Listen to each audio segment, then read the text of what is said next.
একটি মেয়ে সমান্তরাল জগতে বাস করে, মানে দুইটা আলাদা আলাদা জগতে বাস করে, যার একটি দুনিয়াতে সে অনেক ধনী এবং অন্য আরেকটি দুনিয়াতে সে সাধারণ একটা মানুষ। মেয়েটি নিজেও বুঝতে পারে না যে তার সাথে এগুলো কিভাবে ঘটছে আর কেন ঘটছে। তখনই একদিন একটা ছেলের সাথে তার দেখা হয়, যে তাকে সাহায্য করে তার আসল জীবনের উদ্দেশ্য খুঁজে বের করতে। আর এমনই একটা কাহিনী নিয়ে নির্মিত আজকের এই ড্রামার নাম ডেরাইলমেন্ট। এপিসোড 1 এর শুরুতেই 2025 সাল দেখানো হয়, আর এখানে আমরা একটি মেয়েকে তাড়াহুড়ো করে গাড়ি চালাতে দেখি। তখনই হঠাৎ করে মেয়েটি অ্যাক্সিডেন্ট করে আর সে ওই গাড়ি সহ ব্রিজের ওপর থেকে নদীতে পড়ে যেতে থাকে। আর তখনই আমাদেরকে একটা মোবাইল দেখানো হয় এবং এই সিনটা এখানেই কাট হয়ে চলে যায় 2012-তে। আর আমরা এখানে লিয়ানকে দেখি, সে তার বন্ধুকে আহত অবস্থায় হাসপাতালে নিয়ে এসেছে। লিয়ান ডাক্তারদের কাছে অনুরোধ জানায় যাতে তারা তার বন্ধুকে খুব তাড়াতাড়ি বাঁচিয়ে তোলে। তখন ডাক্তাররা জিং ইয়াংকে দ্রুত অপারেশন রুমে নিয়ে যায়। তখন লিয়ান বাহিরে দাঁড়িয়ে মনে করছিল একটু আগে কি করে কিছু লোক লিয়ানের সামনে তার বন্ধুকে নির্মমভাবে মারছিল। এরপর ডাক্তার লিয়ানকে জানায় তার বন্ধুর অবস্থা খুবই খারাপ, আর যদি সে বেঁচেও যায় তাহলে তার প্যারালাইসিস হয়ে যেতে পারে। এসব কিছু শুনে লিয়ানের অনেক খারাপ লাগে, আর সে ডাক্তারের কাছে অনুরোধ জানায়, আপনারা যেভাবেই হোক আমার বন্ধুকে সারিয়ে তুলুন। পরের সিনে দেখি জিং ইয়াং হুইল চেয়ারে বসে আছে, আর লিয়ান তার বাবার সাথে ফোনে কথা বলছিল। সে তার বাবাকে বলে, আমার বন্ধু সুস্থ হয়ে গেলে আমি খুব তাড়াতাড়ি অ্যাব্রড চলে যাব, আর ডাক্তার বলেছে কালকে তাকে রিলিজ করে দেবে। এটা শুনে তার বাবাও আর তাকে কিছু বলে না। কথা বলা শেষে সে যখন জিং ইয়ং এর দিকে তাকায় তখন দেখে সেখানে তার বন্ধু নেই। আর সে যখন হুইল চেয়ারের কাছে যায় তখন সে ওখানে একটা মোবাইল ফোন পড়ে থাকতে দেখে। এরপর সে তার বন্ধুকে চারিদিকে খুঁজতে শুরু করে, কিন্তু সে তার বন্ধুকে কোথাও খুঁজে পায় না। আর এই সিনটা এখানে কাট হয়ে যায়, আর আমাদেরকে 2025 সাল দেখানো হয়, যেখানে লাইট হাউস সিস্টেম অ্যাক্টিভেট হতে যাচ্ছিল 3 দিন পরে। আর এখান থেকে একটা গণনা শুরু হয়ে যায়। আর একটু পরে আমরা ইয়াংকে দেখি, সে কোথাও যাওয়ার জন্য মেকআপ করছিল, আর তখনই তার কাছে তার বাবার অ্যাসিস্ট্যান্টের কল আসে। সে ইয়ানকে বলে, তুমি আজকেও কাজে যাওনি কেন? তখন সে তাকে বলে, আমি কাজে না গেলেও কিছু যায় আসবে না, এমনিতেও আমি অফিসে গেলে সবাই আরো আনকমফোর্টেবল বোধ করে। তখন অ্যাসিস্ট্যান্ট তাকে জিজ্ঞাসা করে তুমি কোথায় আছো, কিন্তু ইয়ান তাকে কিছুই বলে না আর তার ফোন কেটে দেয়। এরপর সে রেডি হয়ে ক্লাবে চলে যায়, যেখানে তার বন্ধুরাও এসেছিল।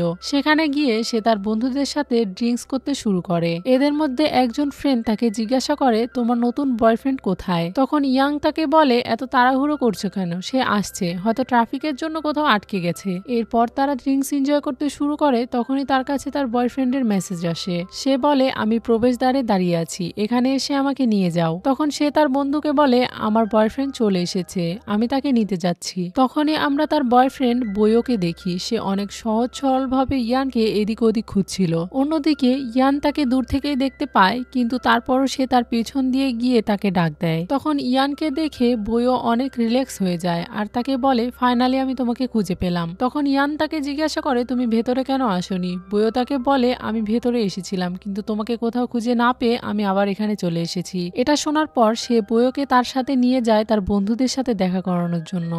এরপর সে তার বয়ফ্রেন্ডকে তার বন্ধুদের সাথে পরিচয় করিয়ে দেয়, আর তার বন্ধুরাও তার বয়ফ্রেন্ডকে দেখে হ্যান্ডসাম বলে এবং সেখানে বসার জন্য জায়গা করে দেয়। এরপর তারা তাকে ড্রিঙ্কস করার জন্য বলে, কিন্তু ইয়ান তাদেরকে মানা করে দেয়, আর সবাইকে বলে তার বয়ফ্রেন্ড ড্রিঙ্কস করে না। এরপর ইয়ানের ফ্রেন্ড তাকে জিজ্ঞাসা করে, তুমি কি কাজ করো আর কোন কোম্পানিতে কাজ করো? তখন বয়ো তাকে অ্যান্সার দিতেই যাচ্ছিল, তার আগে ইয়ান বলে সে গেমিং কোম্পানিতে চাকরি করে, আর সে অনেক ভালো একটা ইউনিভার্সিটি থেকে পড়াশোনা করেছে, যার কারণে সবাই তার সাথে কথা বলতে চায়। এরপর সে তার বয়ফ্রেন্ডের ব্যাপারে আরো কিছু বলতেই যাবে, তখনই তার ফ্রেন্ড তাকে চুপ করিয়ে দেয় আর তাদের ড্রিঙ্কস করতে বলে। একটু পর বয়ো ইয়ানকে বলে ওয়াশরুমে চলে যায়। সে যখন ওয়াশরুম থেকে বাহিরে বেরিয়ে আসে তখন ওয়াশরুমের দরজায় একটা মেয়ে তাকে আটকে কথা বলতে শুরু করে, আর এমন ব্যবহার করে যেন সেই মেয়েটি তাকে অনেক আগে থেকেই চিনত।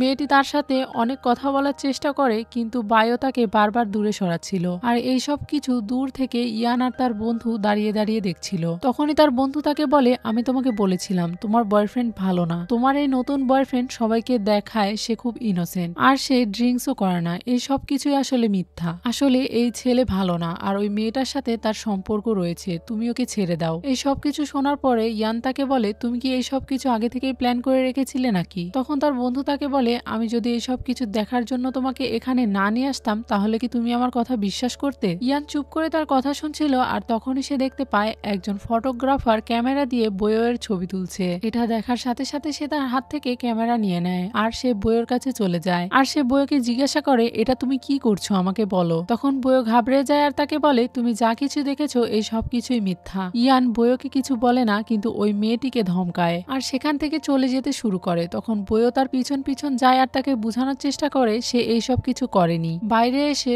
বইও আবার ইয়ানকে সবকিছু বোঝানোর চেষ্টা করে, কিন্তু ইয়ান তাকে গাড়ির চাবি দেয় আর তাকে গাড়ি বের করে আনতে বলে। বইও চাবি নিয়ে সেখান থেকে চলে যাওয়ার পর তার বন্ধু তার কাছে আসে আর তাকে বলে, তুমি ওকে কিভাবে বিশ্বাস করতে পারো, তোমার ওই মেয়েটির কথা বিশ্বাস হয়নি? ইয়ান বলে, কখনো কখনো বিশ্বাস করে নেওয়া উচিত। গাড়িতে যেতে যেতে ইয়ান বইকে প্রশ্ন করে, তুমি কি আমাকে সত্যিই ভালোবাসো? তখন সে তাকে হ্যাঁ বলে। সে বলে, আমি সত্যিই তোমাকে ভালোবাসি, আর যে মেয়েটি আমার কাছে এসেছিল আমি তাকে চিনি না। এরপর লাইট হাউস অ্যাক্টিভেশন দেখানো হয়, যেখানে 2 দিন 12 ঘন্টা বাকি ছিল। পরের সিনে ইয়ান তার বান্ধবী রুইয়ের ক্যাফেতে আসে। ইয়ান সেখানে বসার সাথে সাথে রুই তার জন্য কফি নিয়ে আসে আর সে খেয়াল করে দেখে তার এবং ইয়ানের স্কার্ফ একই রকম দেখতে। ইয়ান অন্য একজনের সাথে ফোনে কথা বলছিল, একটু পরে সে ওই কল কেটে দেয় আর রুইকে বিজনেসের ব্যাপারে জিজ্ঞাসা করে। তখন রুই তাকে বলে, তোমার জন্য বিজনেস অনেক ভালো হচ্ছে। আর এখানে আমরা জানতে পারি ইয়ান রুইয়ের বিজনেসে ইনভেস্ট করেছে। রুই তাকে বলে, আমি চাই আরো একটা ব্রাঞ্চ খুলতে আমার নিজের, যাতে আরো ভালো উপার্জন হয়। তখন ইয়ান তাকে বলে, ঠিক আছে, তুমি যদি চাও আমি তোমার জন্য আরো ইনভেস্ট করব। এরপর রুই সেখান থেকে চলে যাচ্ছিল, তখনই পেছন থেকে ইয়ান তাকে ডেকে বলে স্কার্ফ বদলে নিতে, কারণ যে কেউ দেখে বলে দিতে পারবে যে তার স্কার্ফটা নকল। তখন রুই তাকে বলে, ঠিক আছে, আমি চেঞ্জ করে নিব।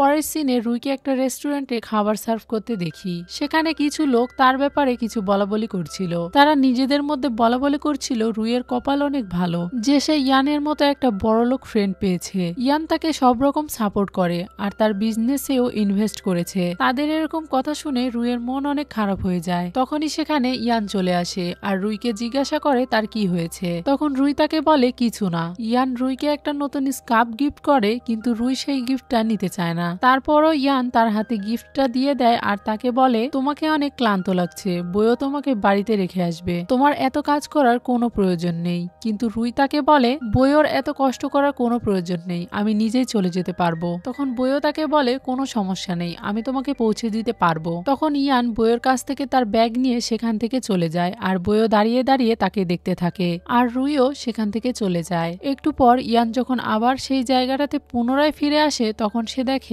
টেবিলের উপর রুই তার দেওয়া সেই উপহারটা ফেলে রেখে চলে গেছে। তখন ইয়ান সে উপহারটা নিয়ে রাতে রুইয়ের ক্যাফেতে যায়। ভেতরে গিয়ে সে কাউকেই দেখতে পায় না আর তখনই সে রুইয়ের গলার আওয়াজ শুনতে পায়। সে যখন তার গলার আওয়াজ শুনে দরজার পাশে গিয়ে দাঁড়ায়, তখন সে রুইয়ের সাথে বইয়ের গলার আওয়াজও পায়। ভেতরে তারা দুজন নিজেদের মধ্যে কথা বলছিল। তখন বইও তাকে বলে, যখন তুমি নিজের একটা নতুন ব্রাঞ্চ খুলে ফেলবে আর তুমি নিজে সেখানকার বস হয়ে যাবে, তখনই আমি তার সাথে সম্পর্ক ছিন্ন করে ফেলবো। তাদের এইসব কথা ইয়ান বাহিরে দাঁড়িয়ে শুনে ফেলে। তার নিজের বন্ধু আর বয়ফ্রেন্ড মিলে তাকে এভাবে ধোকা দিয়েছে জানতে পেরে সে অনেক কষ্ট পাচ্ছিল।